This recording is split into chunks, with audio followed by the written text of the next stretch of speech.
ముక్తి పొందుట అంటే ఏమిటో కాదయ్యా, ఆ పరమాత్మని పొందుటయే. కనుక ముక్తి పొందిన వారు దేన్ని చేరుతున్నారు? విశ్వానికి అతీతమైన దాన్నే పొందుతున్నారు కదా. కనుక ముక్తి పొందిన వారు చేరేది ఏదో అదే ఆ స్వరూపం. కనుక ముక్తానాం పరమాగతి తర్వాత వాక్యం అది. అంత అందంగా చెప్పాడు చూడండి. ముక్తానాం పరమాగతి అంటే ముక్త జీవులకి పరమమైన గతి అతడు. గతి అంటే చేరే చోటు. అంటే మోక్షము పొందిన వారు ఎక్కడికి చేరుతున్నారో అదే విష్ణువు. ఒకటే మాట, అద్భుతం. మోక్షం పొందిన వాళ్ళు ఎక్కడికి వెళ్తున్నారండి చెప్పగలమా? విమానం వచ్చును, స్వర్గమునికి పోవును, మళ్ళీ కిందకు దిగును, మర్చిపోవద్దు అక్కడ. అలా వెళితే వాళ్ళు కింద పడతారు.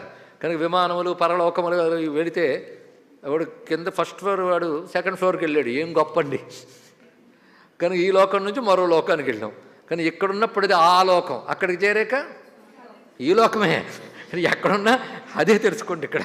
అందుకే లోకాలకి ఏమీ లెక్కలేదు. కనుక అవి ముక్తులు కావు. లోకాలకు వెళ్ళడం మళ్ళీ కింద పడ్డాలే, అయితే ఇక్కడికంటే బెటరు. కానీ మళ్ళీ కిందకు వస్తున్నారు. క్షీణే పుణ్యే మర్త్యలోకం విశంతి అన్నాడు కదా భగవానుడు. కానీ అది ముక్తి కాదు. ముక్తి అంత గొప్పదంటే మళ్ళీ వెనక్కి రానివ్వదు. మళ్ళీ వెనక్కి ఎప్పుడు రావు? విశ్వాన్ని దాటిపోతే వెనక్కి రావు. మరి వెనక్కి రాని స్థితికి వెళ్ళాలంటే ఏం చేయాలి? మన విశ్వం దాటిపోవాలి. ఎలా దాటిపోతే ఉన్నది విశ్వంలో.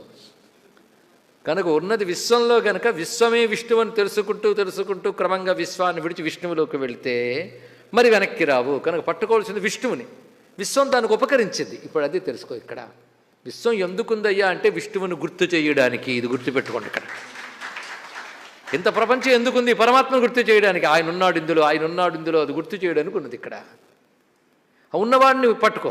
అంతే. ఒక ఇంటికి వెళ్ళారు మీరు, ఒక ఆయన్ని కలవడం కోసం వెళ్ళారు. అంతేగాని ఇంటికి ఆయన కలవడానికి వెళ్ళి గోడలో నువ్వు కూడా బిక్కురాం కదా, ఆయన్నే కలుస్తాం మనం తిన్నగా వెళ్ళి. కనుక విశ్వంలో ఆయన పట్టుకుంటున్నారు. ఆయన పట్టుకోవడమే ముక్తి అంటే, ఇంకోటి కాదు, ఆ పరమాత్మని పొందుటయే. కానీ ముక్త జీవులు చేరే చోటు అది మోక్షము. మోక్షమన్నా పరమాత్మన్నా ఒక్కటే. ఇది తెలుసుకోండి. కానీ పరమాత్మ ఉండు చోటు కాదు, పరమాత్మయే మోక్షం. పరమాత్మని పొందడమే మోక్షం. కానీ ముక్తానాం పరమాగతి. కొంచెం ఆలోచన చేస్తే ఇక్కడితో అయిపోయిందండి విష్ణు శాస్త్రం.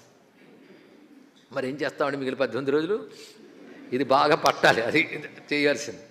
కనుక భగవంతుడు అంటే చెప్పేశారు, విశ్వం విష్ణు వషట్కార భూతభవ్య భవత్ప్రభు. దేశము కాలము అయిపోయింది, అందులోని జీవులు వాటి మీద ఎంత పట్టుందంటే ఆయనకి. భూతభృత్ భావో భూతాత్మ భూత భావన. ఎంత పెట్టుకున్నాడు. చిన్న సంసారం పెట్టుకుంటేనే బోల్డ్ అంటుతుంది, అవునా లేదా? ఉన్నదో 3-4, కానీ ఒక్క పూట విశ్రాంతి ఉండదు. ఎందుకంటే అశాంతి, అవే ఆలోచన. ఒక చిన్న సంసారం పెట్టుకుంటేనే ఎంత, అలాంటిది ఎంత జగత్తే ఏర్పరిచి అన్నిట్లో కూర్చున్నవాడి ఎన్ని అంటాలో ఏవి అంటావు. అది గొప్పతనం. భూతాత్మ పరమాత్మ చ. కనుక అటువంటి వాడిని పట్టుకుంటే నువ్వు ఇందులో ఉన్నా అంటకుండా ఉండగలవు, ఎక్కడికో పారిపోనక్కర్లేదు. ఎందుకంటే వాడు ఎక్కడో లేడు కనుక. అది దీనిలో చెప్తున్న అందం. అప్పుడు అదే ముక్త జీవులు అక్కడికే వెళతారు. అంతేగాని ఇవన్నీ దాటిపోయి ఎక్కడికో వెళ్ళిపోవడం కాదు. ఇక్కడ ఉంటూనే వీటిని దాటగలుగుతున్నాడు. దాటగలిగి అందులోనే ఉంటూ జగత్తునంతటిని ఆనందంగా చూస్తూ తృప్తిగా ఉంటాడు. ఎందుకంటే అంతా విష్ణువే. లోపల విష్ణు, బయట విష్ణు, మొత్తం విష్ణువే. అది విశ్వం కాదు, విష్ణువే. విశ్వం కూడా విష్ణువే. ఆ స్థితిలో ఉన్నాడు. కనుక ముక్తానాం పరమాగతి. ముక్తులకు పరమమైన గతి అతడు. ఇది అందమైన మాట.